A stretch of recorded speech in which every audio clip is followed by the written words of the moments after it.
Hello, welcome to An Abundance of Books. My name is Julia, and today we're doing our March TBR.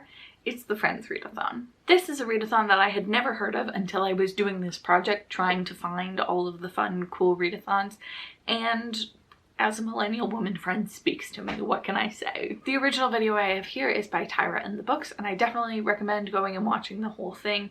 It's very fun, lots of clips are included, and does a much better job of explaining what's going on than I will. But basically, this is a readathon based off of the show Friends.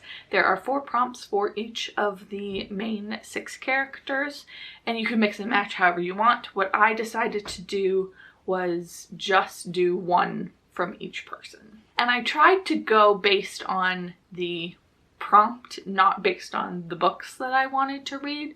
I tried to go with the ones that are things that I say in my everyday life. So now we can go through each of the prompts and the book that I picked for each. The first prompt is for Rachel, and it's "Rachel always cries." That's not true, which is great and something I love saying in my everyday life. And the prompt is to read an emotional book. And I have a book from the author who makes me the most emotional. I got an arc of the new TJ Klune, In the Life of Puppets.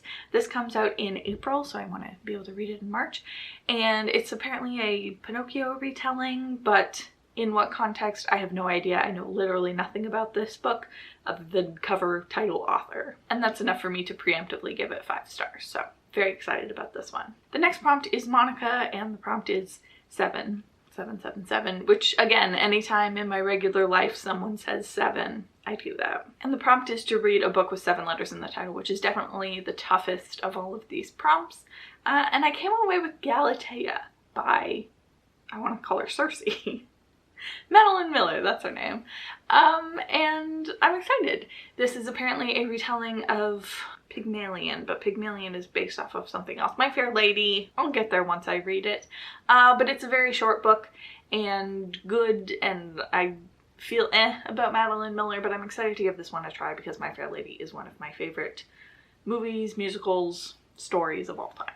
Next up is Phoebe, whose prompt is easy. It's Regina Phalange, and the prompt is to read a book with a pen name, which means I have to destroy the stack.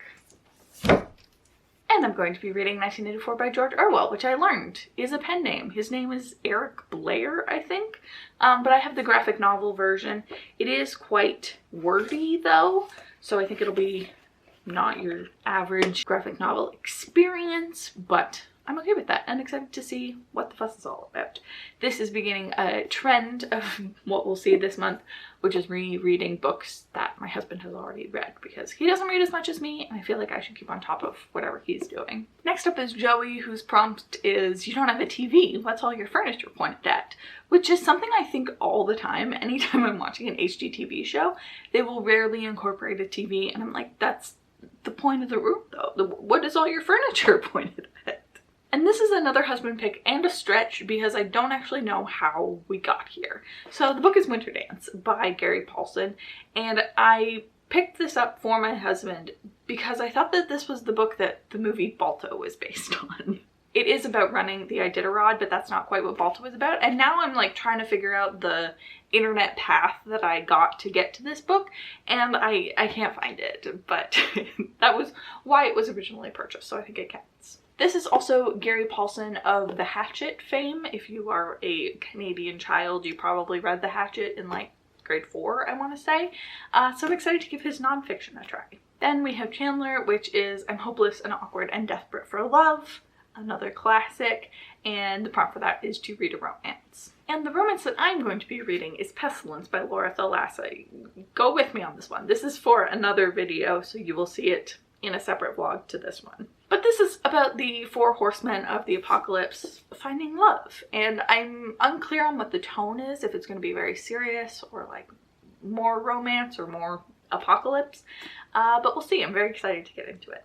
And then finally is Ross, and you know I had to go with the classic, We Were on a Break. I didn't want to, I tried to resist, but that's what we're going with, and the prompt for that is to read a sequel. There are definitely a couple of options for me here, a lot of things that I want to read, but tentatively the one that I'm picking is Finlay Donovan Jumps the Gun, which is the 3rd in the Finlay Donovan series.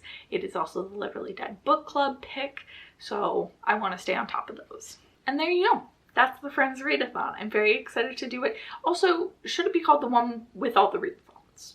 It should. Obviously, the one with the readathon, you gotta get in there. But I'm very excited to get into this. As always, there will be a vlog for most of the books that I mentioned, like Finlay Donovan. I probably won't vlog because it's third in the series, but you know, stick around for that. We may also do some discussion of my love of Friends in that vlog, so very exciting. But yeah, thank you for joining me. Happy March, and I'll see you very soon in another video.